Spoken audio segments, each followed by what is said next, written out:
morning dear students, welcome back. I am your physics professor Dr. Nagaraj explaining physics, second PUC physics in a simple manner. ನಮ್ಮ mother ಟಂಗಲ್ಲಿ ಅಂದರೆ ಮಾತೃಭಾಷೆಯಲ್ಲಿ ಅಂದರೆ ಕನ್ನಡದಲ್ಲಿ ಫಿಸಿಕ್ಸನ್ನು ಸರಳವಾಗಿ ವಿವರಿಸಲಿಕ್ಕೆ ಪ್ರಯತ್ನ ಪಡ್ತಾ ಇದ್ದೀನಿ. ಫಸ್ಟ್ PUC ವಿಡಿಯೋಸ್ ಎಲ್ಲ ಚೆನ್ನಾಗಿ ನೋಡಿ, ನೀವು ಸಾಕಷ್ಟು ಒಳ್ಳೊಳ್ಳೆ ಕಾಮೆಂಟ್ಸನ್ನು ಕೊಟ್ಟಿದ್ದೀರಾ. ಈಗಲೂ ಅಷ್ಟೇ ಒಳ್ಳೆ ಕಾಮೆಂಟ್ಸ್ ಬರ್ತಾ ಇದೆ. ಬನ್ನಿ ಮುಂದೆ ಹೋಗೋಣ. ಈಗ ಸದ್ಯಕ್ಕೆ ನಾನು ಎಲೆಕ್ಟ್ರೋಸ್ಟ್ಯಾಟಿಕ್ಸ್ ಅನ್ನೋ ಚಾಪ್ಟರ್ನ ಗಾಸ್ ಥಿಯರಮ್ ಅಪ್ಲಿಕೇಶನ್ಸನ್ನು ಚರ್ಚೆ ಮಾಡ್ತಾ ಇದ್ದೀನಿ. ಗಾಸ್ ಥಿಯರಮ್ ಅಂದರೆ ಏನು ಅಂತ ಹಿಂದಿನ ವಿಡಿಯೋದಲ್ಲಿ ಹೇಳಿದ್ದೀನಿ. ಯಾವಾಗಲೂ ನೀವು ಕಂಟಿನ್ಯೂಟಿ ಮೇಂಟೈನ್ ಮಾಡಿ. ಪಾರ್ಟ್ 8 ಆದಮೇಲೆ ಪಾರ್ಟ್ 9, ಪಾರ್ಟ್ 9 ಆದಮೇಲೆ ಪಾರ್ಟ್ 10 ಈ ಥರ ನೋಡ್ಕೊಂಡು ಹೋಗಿ. ಸೊ ಪಾರ್ಟ್ 8ಅಲ್ಲಿ ನಾನು ಗಾಸ್ ಥಿಯರಮ್ ಅಂದರೆ ಏನು, ಗಾಸ್ ಥಿಯರಮ್ ಸ್ಟೇಟ್ಮೆಂಟ್ ಏನು ಹೇಳುತ್ತೆ, ಆಮೇಲೆ ಅದನ್ನು ಯೂಸ್ ಮಾಡಿಕೊಂಡು electric field due to straight charge ಅಂದರೆ ಲೀನಿಯರ್ ಚಾರ್ಜ್ ಕಂಡುಹಿಡಿಯೋದು ಹೇಗೆ ಅಂತ ಎಕ್ಸ್ಪ್ಲೈನ್ ಮಾಡಿದ್ದೆ. ನೋಡಿ, ಲೀನಿಯರ್ ಚಾರ್ಜ್ ಅಂದರೆ ಈ ಥರ ಇರುತ್ತೆ, ಉದ್ದಕ್ಕಿರುತ್ತೆ. ಒಂದು ಗ್ಲಾಸ್ ರಾಡನ್ನು ರಬ್ ಮಾಡಿ ಚಾರ್ಜ್ ಮಾಡಿರ್ತೀರಾ, ಅದ್ರ ಮೇಲೆ ಚಾರ್ಜ್ ಡೆಪಾಸಿಟ್ ಆಗಿರುತ್ತೆ, ಯೂನಿಫಾರ್ಮ್ ಚಾರ್ಜ್ ಡೆನ್ಸಿಟಿ ಇರುತ್ತೆ. So electric field charge density lambda that is equal to Q divided by L ಅಂತ. ಎಲೆಕ್ಟ್ರಿಕ್ ಫೀಲ್ಡ್ ಅನ್ನು ಕಂಡುಹಿಡಿದಿದ್ದೀವಿ ನಾವು ಲಾಸ್ಟ್ ಕ್ಲಾಸಲ್ಲಿ. That is E is equal to lambda divided by 2 pi epsilon naught r, where r is the distance between the conductor and the point. So positive conductor ಆದರೆ lines ಎಲ್ಲ ಹೊರಗಡೆ outward ಇರುತ್ತೆ, ಅಂದರೆ electric field is radially outward. ಅದೇ negative charge rod ಆದರೆ radially inward. ಇದನ್ನೆಲ್ಲ ನಾವು discuss ಮಾಡಿದ್ದೀವಿ. ಈಗ ಮುಂದೆ ಹೋಗೋಣ. ನೆಕ್ಸ್ಟ್ ಬಂದುಬಿಟ್ಟು electric field due to sheet charge, infinitely charged sheet. ನಾನು ಹಿಂದಿನ ಒಂದು ವಿಡಿಯೋದಲ್ಲಿ ಎಕ್ಸ್ಟೆಂಡೆಡ್ ಚಾರ್ಜಸ್ ಅದ ಕಂಟಿನ್ಯೂಸ್ ಡಿಸ್ಟ್ರಿಬ್ಯೂಷನ್ ಆಫ್ ಚಾರ್ಜಸ್ ಬಗ್ಗೆ ಪಾಠ ಮಾಡಬೇಕಾದ್ರೆ ಹೇಳಿದ್ದೆ. ಒಂದು ಶೀಟ್ ಮೇಲೆ ಕೂಡ ನಾವು ಚಾರ್ಜಸನ್ನು ಕೂರಿಸ್ಬೋದು, ಒಂದು ಸ್ಪಿಯರ್ನ ಮೇಲೆ ಕೂರಿಸ್ಬೋದು, ಒಂದು ರಾಡಿನ ಮೇಲೆ ಚಾರ್ಜಸನ್ನು ಕೂರಿಸ್ಬೋದು ಅಂತೆಲ್ಲ ಹೇಳಿದ್ದೀನಿ. ಸೊ ರಾಡಿಂದ ಆಯಿತು. ಇವಾಗ ಚಾರ್ಜ್ಡ್ ಶೀಟ್ ಬಗ್ಗೆ ಸ್ವಲ್ಪ ಡಿಸ್ಕಸ್ ಮಾಡೋಣ. ಶೀಟ್ ರೌಂಡ್ಗೂ ಇರ್ಬೋದು ಅಥವಾ ರೆಕ್ಟ್ಯಾಂಗ್ಯುಲರ್ ಇರ್ಬೋದು, ಯಾವ ಶೇಪಲ್ಲಿ ಬೇಕಾದರೂ ಇರ್ಬೋದು. ನಾನು for the sake of explanation round sheet ಅನ್ನು ತಗೋತೀನಿ. ಈ ತರದ ಒಂದು ಶೀಟ್ ಅನ್ನು ತಗೋತೀನಿ. ಓಕೆ, ಸ್ವಲ್ಪ ದಪ್ಪ ಇದೆ ಅಂತ ಇಟ್ಕೊಳ್ಳಿ. ಅದು ಶೀಟು ಹೀಗಿದೆ. ಸೊ ಈ ಶೀಟಿನ ಮೇಲೆ ಚಾರ್ಜಸ್ ಅನ್ನು ನಾನು ಕೂರಿಸ್ತಾ ಇದ್ದೀನಿ. For the sake of clarity and for the sake of clear appearance I right positive charge. Plus ಅಂತ ಬರೆದ್ರೆ ಅದು ಚಾರ್ಜ್ ನೀಟಾಗಿ ಕಾಣುತ್ತೆ. ಮೈನಸ್ಸು ಬರೀಬಹುದು, ಮೈನಸ್ ಬರೋದು ಸುಮ್ಮನೆ ಒಂದು ಲೈನ್ ತರ ಕಾಣುತ್ತೆ. ಅದೇ ಪ್ಲಸ್ ಅನ್ನೋದು ಎದ್ದು ಕಾಣುತ್ತೆ, ಅದಕ್ಕೋಸ್ಕರ ಪ್ಲಸ್ ಅನ್ನ ಬರೀತಾ ಇದ್ದೀನಿ. ಈಗ ಶೀಟ್ ತಗೊಂಡಲ್ವಾ, ನೋಡಿ ಲೈನ್ ಚಾರ್ಜ್ ತಗೊಂಡಾಗ ಲೀನಿಯರ್ ಡೆನ್ಸಿಟಿ ಅಂತ ಬರ್ದಿದ್ವಿ. ಶೀಟ್ ತಗೊಂಡಾಗ ಏನ್ ಬರಿಬೇಕು ಹೇಳಿ ನೋಡೋಣ. Yes, you are correct. When you consider charge sheet you have to talk about surface charge density represented by sigma. So linear charge density is charge divided by length. ಹಾಗೆ surface charge density is nothing but charge divided by surface area, DS. DS ಅನ್ನೋದು ಈ ಶೀಟಿನ area. Normally ನಾವು ಸ್ವಲ್ಪ ಅಂದ್ರೆ ಇದು ಎಷ್ಟು ದೊಡ್ಡ sheet ಇದ್ರೂ ಅಪ್ಲೈ ಆಗುತ್ತೆ. ಬಿಗಿನಿಂಗ್ ಅಲ್ಲಿ ಒಂದು ಸಣ್ಣ ಶೀಟ್ ಅನ್ನ ತಗೊಂಡು, ಸಣ್ಣ ಶೀಟ್ ಅಂದ ಮಾತ್ರಕ್ಕೆ ಚಿಕ್ಕ ಚಾರ್ಜ್ ಅಂತ ಏನಲ್ಲ, ಚಾರ್ಜ್ ಜಾಸ್ತಿನೇ ಇರುತ್ತೆ. ಆಯ್ತಾ? ಶೀಟಿನ ಸೈಜ್ ಸ್ವಲ್ಪ ಕಡಿಮೆ, ಅಂದ್ರೆ ಇಷ್ಟೇ ಅಗಲ ಇರೋ ತರ ತಗೊಂಡಿದ್ದೀನಿ ಅಷ್ಟೇನೆ. ಗೊತ್ತಾಗ್ತಾ ಇದೆಯಾ? ಸರಿ ಸರ್. ಈಗ ನಾನು ಗಾಸ್ ಥಿಯರಮ್ ಅನ್ನು ಅಪ್ಲೈ ಮಾಡಬೇಕು. ಗಾಸ್ ಥಿಯರಮ್ ಅನ್ನು ಅಪ್ಲೈ ಮಾಡ್ಬೇಕಾದ್ರೆ ಏನೇನು ಫಾಲೋ ಮಾಡಬೇಕು, ರೂಲ್ಸ್ ಏನೇನು ಸ್ಟೆಪ್ಸ್ ಅನ್ನ ಫಾಲೋ ಮಾಡಬೇಕು ಅನ್ನೋದನ್ನ ಹಿಂದಿನ ವಿಡಿಯೋದಲ್ಲಿ ನಾನು ಹೇಳಿದ್ದೀನಿ. ಮೊಟ್ಟ ಮೊದಲನೇದಾಗಿ ನಾವು ಏನ್ ಮಾಡಬೇಕು, ಆ ಚಾರ್ಜ್ ಅನ್ನ ಸೇರಿಸ್ಕೊಂಡು ಒಂದು ಸರ್ಫೇಸ್ ಅನ್ನ ಬರಿಬೇಕು. ಆ ಸರ್ಫೇಸ್ ಅನ್ನ ನಾನು ಗಾಷಿಯನ್ ಸರ್ಫೇಸ್ ಅಂತ ಕರಿತೀನಿ. ಗೊತ್ತಾಯ್ತಾ? ಸೊ ಇವಾಗ ಇದನ್ನ ಎನ್ಕ್ಲೋಸ್ ಮಾಡೋ ತರ, ಅಂದ್ರೆ ಇದನ್ನ ಕವರ್ ಮಾಡೋ ತರ ನಾನು ಒಂದು ಸರ್ಫೇಸ್ ಅನ್ನ ಇಮ್ಯಾಜಿನ್ ಮಾಡ್ಕೋತೀನಿ. ನೋಡ್ರಿ, ಈ ತರ ಸರ್ಫೇಸ್ ಅನ್ನ ಇಮ್ಯಾಜಿನ್ ಮಾಡ್ಕೋತೀನಿ. ಈಗ ಇಲ್ಲೂ ಕೂಡ ಸಿಲಿಂಡ್ರಿಕಲ್ಲೇ ಬಂದಿದೆ, ಸಿಲಿಂಡ್ರಿಕಲ್ ಸರ್ಫೇಸೇ ಬಂದಿದೆ. ಸೊ ಒಂದು ಚಾರ್ಜ್ಡ್ ಶೀಟ್ ಇದೆ. ಆ ಶೀಟ್ ಈ ಕಡೆ ಎರಡು ಕಡೆ ಚಾರ್ಜ್ ಇದೆ. ಇದನ್ನು ಕವರ್ ಮಾಡೋ ಥರ, ಮುಚ್ಕೊಳ್ಳೋ ಥರ ಒಂದು ಸರ್ಫೇಸನ್ನು ಇಮ್ಯಾಜಿನ್ ಮಾಡ್ಕೋಬೇಕು. ಅದನ್ನು ಗಾಷಿಯನ್ ಸರ್ಫೇಸ್ ಅಂತ ಕರಿಬೇಕು. ಹೆಂಗೆ ಬೇಕಾದರೂ ತಗೋಬಹುದು ಅಂತ ಹೇಳಿದ್ದೀನಿ. ಆದರೆ ಹೆಂಗೆಂಗೋ ತಗೊಳ್ಳೋ ಬದಲಿಗೆ ಸ್ವಲ್ಪ ರೆಗ್ಯುಲರ್ ಆಗಿರೋ ಥರ, ನೀಟಾಗಿರೋ ಥರ, ನಮಗೆ ಕ್ಯಾಲ್ಕುಲೇಷನ್ಗೆ ಅನುಕೂಲ ಆಗೋ ಥರದ ಸರ್ಫೇಸನ್ನು ತಗೊಳ್ಳೋದು ಉತ್ತಮ, ಒಳ್ಳೆಯದು, ಬೆಟರ್ ಅದು. ಸೊ ಹಂಗಾಗಿ ನಾನು ಇಲ್ಲೂ ಕೂಡ ಗಾಷಿಯನ್ ಸರ್ಫೇಸ್ ಅನ್ನ ಇಮ್ಯಾಜಿನ್ ಮಾಡ್ಕೊಂಡಿದ್ದೀನಿ. ಅರ್ಥ ಆಯ್ತಾ? ಸರಿ ಸರ್. ಈಗ ಇದು ಹೇಳಿ ಕೇಳಿ ಪಾಸಿಟಿವ್ ಚಾರ್ಜ್, ಹಂಗಾಗಿ lines of force radially outward ಇರಬೇಕು, ಈ ತರ ಮತ್ತೆ ಈ ತರ. ಗೊತ್ತಾಗ್ತಾ ಇದೆಯಾ? ಸೊ ಅದೇ ನೆಗೆಟಿವ್ ಚಾರ್ಜ್ ಆದ್ರೆ ಈ ಲೈನ್ಸ್ಗಳೆಲ್ಲ ಇನ್ವರ್ಡ್ ಇರ್ತವೆ, ಈ ಕಡೆಗೆ ಇರ್ತವೆ ಅಷ್ಟೇ, ಹಿಂಗಿರ್ತವೆ. ಆಯ್ತಾ? ಈ ಕಡೆ ಆರೋ ಮಾರ್ಕ್ ಹಾಕಬೇಕು. ಈಗ ಸದ್ಯಕ್ಕೆ ಪಾಸಿಟಿವ್ ಚಾರ್ಜೇ ತಗೊಂಡಿದ್ದೀನಿ.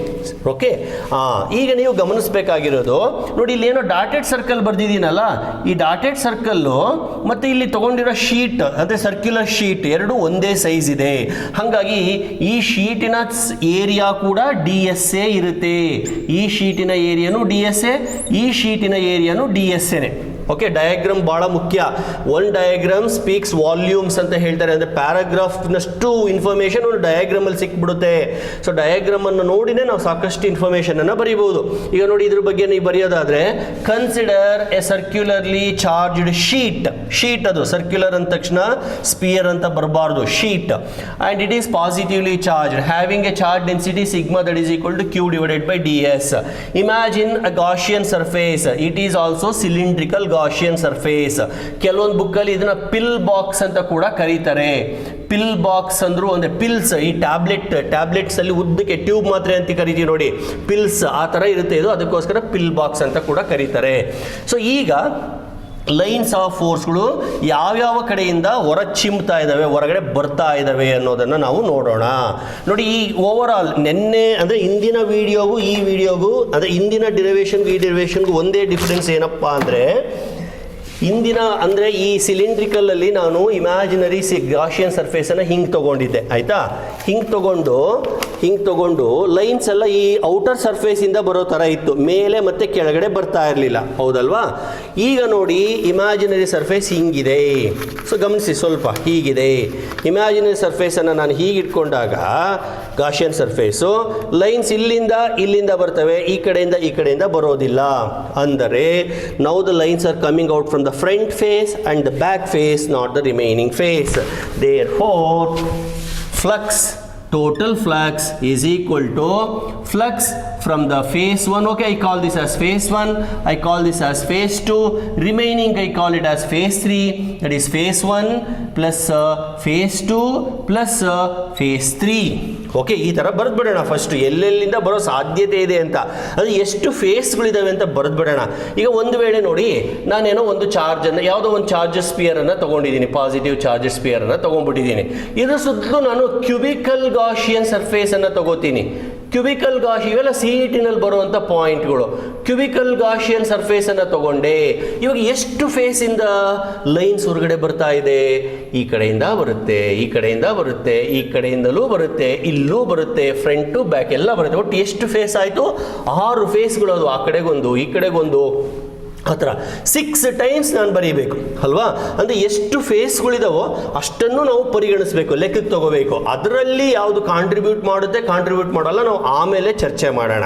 ಆ ಲೆಕ್ಕಕ್ಕೆ ಬಂದರೆ ಇಲ್ಲಿ ಅಂದರೆ ಸಿಲಿಂಡ್ರಿಕಲ್ ಗಾಷಿಯನ್ ಸರ್ಫೇಸ್ಗೆ 3 ಫೇಸ್ಗಳಿದ್ದಾವೆ, 3 ಬರೆದಿದ್ದೀನಿ. ಈಗ ಫ್ಲಕ್ಸ್ ಅಂದರೆ ನಿಮಗೆ ಗೊತ್ತಿದೆ, ಲೈನು ತೂರ್ಕೊಂಡು ಬರೋದು ಅಂತ. ಯಾವ್ಯಾವ್ದ್ರ ಮೂಲಕ ತೂರ್ಕೊಂಡು ಬರ್ತಾ ಇದೆ ಸರ್? 1 ಮೂಲಕ ತೂರ್ಕೊಂಡು ಬರ್ತಾ ಇದೆ. ಸೊ ಹಂಗಾಗಿ Φ1 ಇದೆ. ಆಮೇಲೆ 2 ಮೂಲಕ ತೂರ್ಕೊಂಡು ಬರ್ತಾ ಇದೆ, Φ2 ಇದೆ. 3 ಮೂಲಕ ತೂರ್ಕೊಂಡು ಬರ್ತಾ ಇಲ್ಲ, ಅಂದರೆ Φ3 ಇಲ್ಲ. So total flux is equal to Φ1 plus Φ2. ಅರ್ಥ ಆಗ್ತಾ ಇದೆಯಾ? Φ1 ಪ್ಲಸ್ Φ2. ಓಕೆ, ನಾವು let me write total flux is equal to, ನೋಡಿ ಎರಡೂ ಏರಿಯಾಗಳು ಸೇಮ್ ಇದೆ, ಎರಡೂ ಕಡೆಗೂ ಸೇಮ್ ಲೈನ್ಸ್ ಬರ್ತಾ ಇರೋದ್ರಿಂದ Φ1 ಮತ್ತು Φ2 ಎರಡೂ ಸೇಮ್ ಇರೋದ್ರಿಂದ I write it as Φ1 plus Φ1. That is equal to 2 times Φ1. ಗೊತ್ತಾಗ್ತಾ ಇದೆಯಾ? Right sir. Now let us write Φ1 2 into Φ1ಗೆ ಫಾರ್ಮುಲಾ ಏನು ಹೇಳಿ, ಫ್ಲಕ್ಸ್ಗೆ ಫಾರ್ಮುಲಾ ಏನು ಹೇಳಿ ನೋಡೋಣ. ಆಲ್ರೆಡಿ ನಮಗೆ ಗೊತ್ತಿದೆ equation. Φ is equal to sigma, ಅಂದರೆ ಸಿಗ್ಮಾ ಅಂದರೆ summation sigma, not this sigma, E dot ds ಅಂತ ಗೊತ್ತಲ್ವಾ, E ಡಾಟ್ ds. ಇವಾಗ ನಾನು ಕಡಿಮೆ ಸರ್ಫೇಸ್ ತಗೊಂಡಿರೋದ್ರಿಂದ ಈ ಸಿಗ್ಮಾ ಏನು ಬರೆಯೋದಿಲ್ಲ, ಅಥವಾ ಡೈರೆಕ್ಟ್ ಓಕೆ ಬರೆದ್ಬಿಡಿ, ಒಂದು ಸ್ಟೆಪ್ಪು E ಡಾಟ್ ds ಅಂತ ಬರೆದ್ಬಿಡಿ. ನೆಕ್ಸ್ಟ್ ಸ್ಟೆಪ್ಪಲ್ಲಿ ಅದನ್ನು 2 ಇಂಟು E ds ಅಂತ ಕರೆದ್ಬಿಡೋಣ. 2 into E ds. Let us call this as equation number 1. Are you following dear students? Once again I repeat. ಈಗ ನಾನು ಚಾರ್ಜಡ್ ಬಾಡಿನ ಡಿಸ್ಕ್ ಥರ, ಅಂದರೆ ಸರ್ಕ್ಯುಲರ್ ಶೀಟ್ ಥರ ತಗೊಂಡಿದ್ದೀನಿ. ಅದ್ರ ಮೇಲೆ ಸಾಕಷ್ಟು ಪಾಸಿಟಿವ್ ಚಾರ್ಜ್ ಡೆಪಾಸಿಟ್ ಆಗಿದೆ. ಹಾಗಾಗಿ ನಾನು ಸರ್ಫೇಸ್ನ ಮೇಲೆ ಕೂತಿರೋದ್ರಿಂದ ಸರ್ಫೇಸ್ ಚಾರ್ಜ್ ಡೆನ್ಸಿಟಿ ಬರದೆ, ಅದ್ರ ಸುತ್ತಲೂ ಒಂದು ಇಮ್ಯಾಜಿನರಿ ಗಾಷಿಯನ್ ಸರ್ಫೇಸನ್ನು ತಗೊಂಡಿದ್ದೀನಿ. ಅದು ಸಿಲಿಂಡ್ರಿಕಲ್ ಶೇಪಲ್ಲಿದೆ ಅಥವಾ ಪಿಲ್ ಬಾಕ್ಸ್ ಶೇಪಲ್ಲಿದೆ. ಈಗ ಯಾವ್ಯಾವ ಫೇಸ್ ಮೂಲಕ ಲೈನ್ಸ್ ತೂರ್ಕೊಂಡು ಬರ್ತಾ ಇದೆ ಅಂತ ಎಕ್ಸ್ಪ್ಲೇನ್ ಮಾಡಿದೆ. ಫಸ್ಟ್ ಫೇಸಲ್ಲಿ ಬರ್ತಾ ಇದೆ, ಸೆಕೆಂಡ್ ಫೇಸಲ್ಲಿ ಬರ್ತಾ ಇದೆ, ಥರ್ಡ್ ಫೇಸಿಂದ ಬರ್ತಾ ಇಲ್ಲ. ಹಾಗಾಗಿ 5-3ನ 0 ಮಾಡಿದೆ. ಇನ್ನು ಉಳಿದಿದ್ದೆರಡು 5-1 5-2 ಹಂಗೆ ಇಟ್ಕೊಂಡೆ. ಆಮೇಲೆ ನೋಡಿದರೆ ಈ ಸರ್ಫೇಸು ಮತ್ತು ಈ ಸರ್ಫೇಸು ಸೇಮ್ ಇದೆ, ಸೇಮ್ ನಂಬರ್ ಆಫ್ ಲೈನ್ಸು ತೂರ್ಕೊಂಡು ಬರ್ತಾ ಇರೋದ್ರಿಂದ 5-1 5-1 ಸೇಮ್ ಇರುತ್ತೆ. ಹಾಗಾಗಿ 2-5-1 ಬರದೆ. ಈಗ 5-1ಗೆ ಫಾರ್ಮುಲಾ ಇದೆ EDS ಅಂತ. So I have written it as EDS. ಇಲ್ಲಿ ತನಕ ಒಂದು ಸ್ಟೆಪ್ ನೋಡಿ. ಗಾಸ್ ಥಿಯರಮನ್ನು ಯೂಸ್ ಮಾಡಿಕೊಂಡು ನಾವು ಡಿರೈವೇಷನ್ ಮಾಡಬೇಕಾದ್ರೆ 2 ಹಂತಗಳಿರ್ತವೆ. ಮೊದಲನೇದು ಯಾವ್ಯಾವ ಸರ್ಫೇಸಿಂದ ಫ್ಲಕ್ಸ್ ಬರುತ್ತೆ ಅಂತ ನೋಡಿ ಫ್ಲಕ್ಸ್ ಅನ್ನ ಬರೆಯೋದು. ಎರಡನೇದು ಗಾಸ್ ಥಿಯರಮ್ ಅನ್ನು ಉಪಯೋಗಿಸ್ಕೊಂಡು ಬರೆಯೋದು. ಅದನ್ನ ಇವಾಗ ಬರಿತೀನಿ. ಗಾಸ್ ಥಿಯರಮ್ ಏನು ಹೇಳುತ್ತೆ? According to Gauss theorem we know that phi total is equal to ಹೇಳಿದೀನಿ 1/ε0 times charge enclosed. ಎಷ್ಟಾದ್ರೂ ಇರಬಹುದು ಚಾರ್ಜ್ Q ಅಂತ ಬರೀತೀನಿ. I call this as equation number 2. look at equation 1 and 2. ನೆನ್ನೆ ಕೂಡ ಹೇಳಿದೀನಿ ನಾನು equations 1 and 2 ಅಂತ ಬರೀಬೇಕು. ಆಮೇಲೆ ಡೀಟೇಲ್ ಸ್ಟೆಪ್ಸ್ ಅನ್ನು ಬರೀಬೇಕು ಫ್ರಮ್ equation 1 and 2. ಏನು equation 1 and 2 ಇಂದ ಏನು ಗೊತ್ತಾಗುತ್ತೆ ನಿಮಗೆ? ಸರ್ LHS ಸೇಮ್ ಇದೆ, RHS ಸೇಮ್ ಇರಲೇಬೇಕು sir. Yes, you are correct. Therefore 2 into EDS is equal to 1/ε0 times Q. ನಮಗೆ E ಮಾತ್ರ ಬೇಕು, ಎಲೆಕ್ಟ್ರಿಕ್ ಇಂಟೆನ್ಸಿಟಿ ಮಾತ್ರ ಬೇಕು. So E is equal to ಉಳಿದಿದ್ದೆಲ್ಲ ಆ ಕಡೆ ಕಳಿಸಿ 1/2ε0 into Q divided by DS. ಅರ್ಥ ಆಗ್ತಾ ಇದೆಯಾ? ಸೊ ನಾನು ಇಲ್ಲೆಲ್ಲೋ ಒಂದು ಕಡೆ ಫೀಲ್ಡನ್ನು ಕಂಡುಹಿಡಿತಾ ಇದ್ದೀನಿ, ಎಲೆಕ್ಟ್ರಿಕ್ ಫೀಲ್ಡನ್ನು ಕಂಡುಹಿಡಿತಾ ಇದ್ದೀನಿ. That is this much. ನೋಡ್ರಪ್ಪ ಇವಾಗ Q/DS ಅಂದರೆ ಏನು ನೋಡಿ, ಬೋರ್ಡ್ ಮೇಲೆ ಎಲ್ಲರೂ ಕಾಣಿಸ್ತಾ ಇದೆಯಾ ಸರ್? ಇಲ್ಲಿ ಇದೆಯಲ್ಲ ಸರ್, ಏನದು? Charge density. So it is sigma divided by 2ε0. This is the electric intensity due to charged disk. Charged disk intensity is equal to sigma divided by 2ε0. ವಿದ್ಯಾರ್ಥಿಗಳೇ, ಈಕ್ವೇಷನ್ ಬರೆದ ಮೇಲೆ ಸುಮ್ಮನೆ ಆಗಬಾರ್ದು. ಆ ಈಕ್ವೇಷನ್ನ ಸ್ವಲ್ಪ ಕೂಲಂಕುಷವಾಗಿ ನಾವು ಗಮನಿಸಿ ಏನಾದರೂ ನಮಗೆ ಇನ್ಫಾರ್ಮೇಷನ್ ಸಿಗುತ್ತಾ, ಆ ಈಕ್ವೇಷನ್ ಬಗ್ಗೆ ಏನಾದ್ರು ಕಾಮೆಂಟ್ ಮಾಡೋಕ್ಕಾಗತ್ತಾ ಅಂತ ಯೋಚನೆ ಮಾಡಬೇಕು. ನೋಡಿ ಏನು ಮಾಡ್ಬೋದು, ನಾನು ಈ ಪಾಯಿಂಟನ್ನು ಇಷ್ಟು ದೂರದಲ್ಲಿ, ಲೆಟ್ ಅಸ್ ಸೇ R ಅನ್ನೋ ಡಿಸ್ಟೆನ್ಸ್ ದೂರದಲ್ಲಿ ತಗೊಂಡೆ ಅಲ್ವಾ? ನಾವು ಅವಾಗಲೇ ಡೈಪೋಲಲ್ಲಿ, ಪಾಯಿಂಟ್ ಚಾರ್ಜಲ್ಲಿ, ಲೀನಿಯರ್ ಚಾರ್ಜಲ್ಲಿ ಎಲ್ಲ ನೋಡಿದ್ವಿ, ಡಿಸ್ಟೆನ್ಸ್ ಫ್ಯಾಕ್ಟರ್ ಬರ್ತಾ ಇತ್ತು. ನೋಡಿ R ಅನ್ನೋದು ಬಂದಿದೆ, ಪಾಯಿಂಟ್ ಚಾರ್ಜ್ಗೆ R² ಅಂತ ಬರುತ್ತೆ, ಡೈಪೋಲ್ಗೆ R³ ಅಂತ ಬರುತ್ತೆ. ಇಲ್ಲೆಲ್ಲಾದರೂ R ಬಂದಿದೆಯಾ?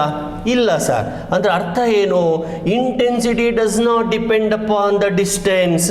ಇಂದಿನ ವಿಡಿಯೋದಲ್ಲಿ ಹೇಳಿದ್ದೆ, ಇಂಟೆನ್ಸಿಟಿ ಅನ್ನೋದು ಡಿಸ್ಟೆನ್ಸಿನ ಮೇಲೆ ಒಂದೇ ಥರವಾಗಿ ಡಿಪೆಂಡ್ ಆಗಿರಲ್ಲ.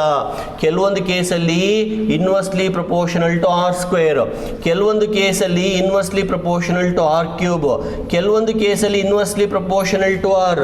ಇಲ್ಲಿ it is does not depend, ಅಂದರೆ it is proportional to R⁴. ಅಂದರೆ it does not depend on the distance. Directly proportional ಬರೆದ್ರು ಆಯಿತು, ಇನ್ವರ್ಸ್ಲಿ ಬರೆದ್ರು ಆಯಿತು. So, in the case of charged sheet, intensity does not depend on the distance. ನೀವು ಇದಕ್ಕೆ ಹತ್ತಿರದಲ್ಲಿ ಬರೆದ್ರೂ ಆಯಿತು. ಅಂದರೆ ಈಗ ಇದೇ ಚಾರ್ಜ್ ಶೀಟ್ ಅಂದ್ಕೊಳ್ಳಿ, ಇಲ್ಲಿ ಕಂಡಿಡಿದ್ರು ಅದೇ ಇಂಟೆನ್ಸಿಟಿ, ಅಲ್ಲಿ ಕಂಡಿಡಿದ್ರು ಅದೇ ಇಂಟೆನ್ಸಿಟಿ, ಇನ್ನೂ ಒಂದಷ್ಟು ದೂರ ಹೋಗಿ ಕಂಡಿಡಿದ್ರು ಅದೇ ಇಂಟೆನ್ಸಿಟಿನೇ. Intensity does not depend upon the distance. But ಯಾವುದ್ರ ಮೇಲೆ ಡಿಪೆಂಡ್ ಆಗಿದೆ ಹಾಗಾದರೆ? ಸಿಗ್ಮಾ, ಚಾರ್ಜ್ ಡೆನ್ಸಿಟಿನ ಮೇಲೆ ಡಿಪೆಂಡ್ ಆಗಿದೆ. ಚಾರ್ಜ್ ಡೆನ್ಸಿಟಿ ಚೇಂಜ್ ಆದರೆ ಸಿಗ್ಮಾ ಕೂಡ ಚೇಂಜ್ ಆಗುತ್ತೆ, ಅಂದರೆ ಇಂಟೆನ್ಸಿಟಿ ಕೂಡ ವೇರಿ ಆಗುತ್ತೆ. ಅದು ಬಿಟ್ಟು ε0 ಅನ್ನೋದು ಪರ್ಮಿಟಿವಿಟಿ ಆಫ್ ಮೀಡಿಯಮ್. ಈಗ ಏರ್, ಇಲ್ಲೆಲ್ಲ ಏರ್ ಇದೆ, ಹಂಗಾಗಿ ε0. ಬೈ ಚಾನ್ಸ್ ಇಲ್ಲಿ ಮಧ್ಯದಲ್ಲಿ ಬೇರೆ ಯಾವುದೋ ಒಂದು ಮೀಡಿಯಮನ್ನು ನಾನು ತಂದಿಟ್ಬಿಟ್ರೆ ಅವಾಗ ಇಂಟೆನ್ಸಿಟಿ ವೇರಿ ಆಗುತ್ತೆ. So if I change the medium, ಏರಿಂದ ಬೇರೆ ಇನ್ಯಾವುದೇ ಮೀಡಿಯಮ್ಗೆ ಹೋದರೂ ಕೂಡ ಡೆಫಿನೆಟ್ ಆಗಿ ಎಪ್ಸಲಾನ್ ಜಾಸ್ತಿ ಆಗುತ್ತೆ, ಅವಾಗ ಇಂಟೆನ್ಸಿಟಿ ಕಡಿಮೆ ಆಗ್ತಾ ಹೋಗುತ್ತೆ. So in the case of charged sheet, intensity does not depend on the distance. It depends only on the magnitude of the charge and nature of the medium present. ಈ equation ನಮಗೆ capacitor ಅನ್ನೋ ಚಾಪ್ಟರ್ಲಿ ಬಹಳ ಉಪಯೋಗಕ್ಕೆ ಬರುತ್ತೆ. ಇದನ್ನು ನಾವು ಬಳಸ್ಕೋತೀವಿ, ಇದನ್ನು ಉಪಯೋಗಿಸ್ಕೊಂಡು ನಾವು ಕೆಪಾಸಿಟೆನ್ಸ್ನ ಡಿರೈವೇಷನ್ ಕೂಡ ಮಾಡ್ತೀವಿ. ಈಗ ಸದ್ಯಕ್ಕೆ ಇಷ್ಟು ಸಾಕು. ಸೊ ಇವಾಗ ನಾನು ಏನು ಹೇಳಿದೆ, ಚಾರ್ಜ್ಡ್ ಶೀಟ್ಗೆ ಎಲೆಕ್ಟ್ರಿಕ್ ಇಂಟೆನ್ಸಿಟಿ ಕಂಡುಹಿಡಿಯೋದು ಹೇಗೆ ಗಾಸ್ ಥಿಯರಮ್ ಇಂದ. I hope you are following. So with this I stop this video here. Okay, this a very short video, ಒಂದೇ ಡಿರೈವೇಷನ್. ಇದನ್ನು ಪ್ರಾಕ್ಟೀಸ್ ಮಾಡಿ. ಇನ್ನು ಮುಂದಿನ ವಿಡಿಯೋದಲ್ಲಿ ನಾನು ಸ್ಪೆರಿಕಲ್ ಅಂದರೆ ಸ್ಪಿಯರ್ಗೆ ಎಲೆಕ್ಟ್ರಿಕ್ ಫೀಲ್ಡನ್ನು ಕಂಡುಹಿಡಿಯೋದು ಹೇಗೆ ಅಂತ ಹೇಳ್ಕೊಡ್ತೀನಿ. ಓಕೆ, ಆದಷ್ಟು ನನ್ನ ವೀಡಿಯೋಸನ್ನು ನೋಡಿ, ನೋಟ್ಸನ್ನು ಓದಿ, ಆಯಿತಾ, ರಿವೈಸ್ ಮಾಡಿ, ರಿಹರ್ಸಲ್ ಮಾಡಿ, ಬರೆದು ಪ್ರಾಕ್ಟೀಸ್ ಮಾಡಿ, ಆಯಿತಾ ಮಕ್ಕಳೇ.